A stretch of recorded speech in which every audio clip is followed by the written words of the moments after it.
Hello, my friends, Evolutionary Energy Arts family. Good afternoon.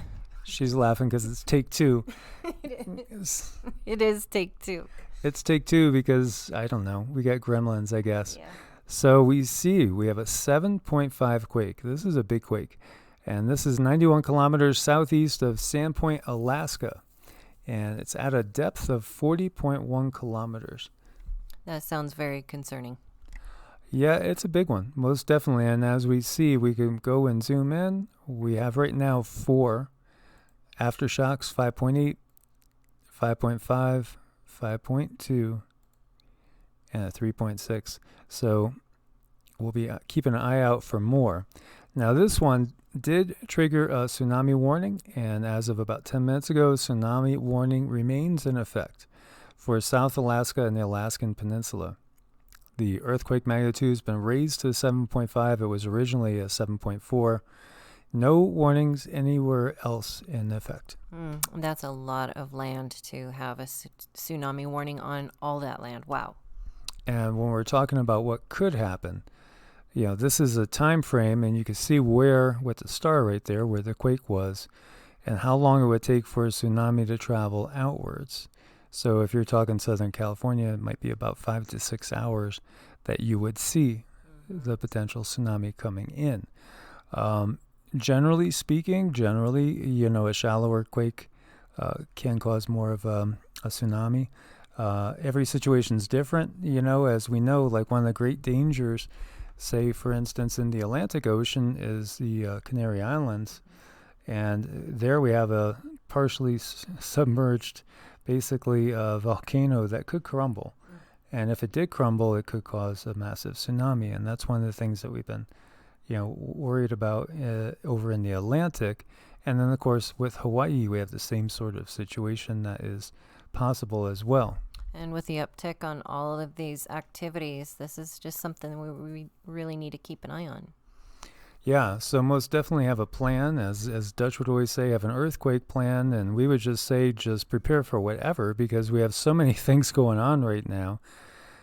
From the plague upon the land, to the political situation, to the earth changes that are going on. And here we have a 7.5 really large quake to keep an eye on as well. And let's send our prayers that no tsunami manifests. Yes, we will definitely do that. So what to look for next? Well, if you've been following Dutch since, you know that the energy transfers along usually the same sort of patterns along the edges of the craton and here at the plate barriers. So in this area, you would generally be looking for something to happen all through the Pacific Northwest, the Cascadian subduction zone. So we'll definitely keep an eye on that, and then ultimately transfer down towards the San Andreas. Yeah, and with all those different energies down there that are in the fires and everything lately, that area does concern me right now. Most definitely. We've talked about fire from the sky and all sorts of strange things going on. We've talked about Tesla, and, back over 130 years ago, he kind of admitted to having an earthquake machine. That was an awful long time ago. So, the last year, we've seen some pretty intense swarms at different times. We see over here, not too far from Boise, Idaho, there's consistent quake activity now since we had that large one there previously. And we see Salt Lake City, there's some quakes around there. They had a larger one as well. And then we had the big one in Tonopah that we felt when we were there. And we also felt the one in Ridgecrest. Both of them. Yep, we sure did. It's something when you feel those. Mm-hmm. So we still got swarming going on over here in Tonopah. We're looking at 62 quakes of 347 around the globe that the USGS is reporting. And of course, we still have activity down in Ridgecrest. You're looking at 60 in the map right now. And as we see, there's decent activity going on right now through the San Andreas and San Jacinto area.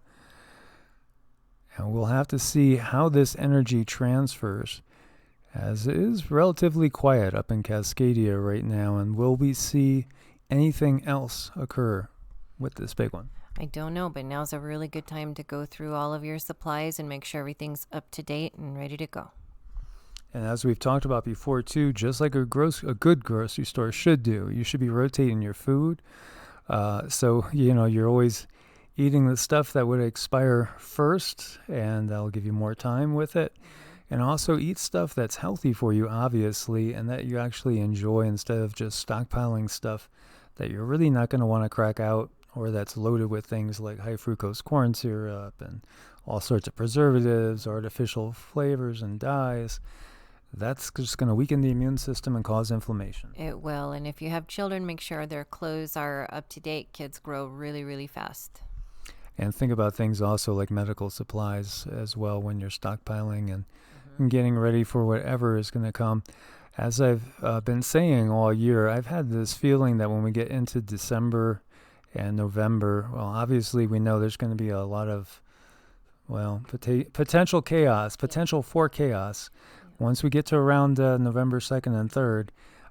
But I've had the feeling all year that we might see a real large quake in the Cascadian area before the end of the year, specifically in November and December.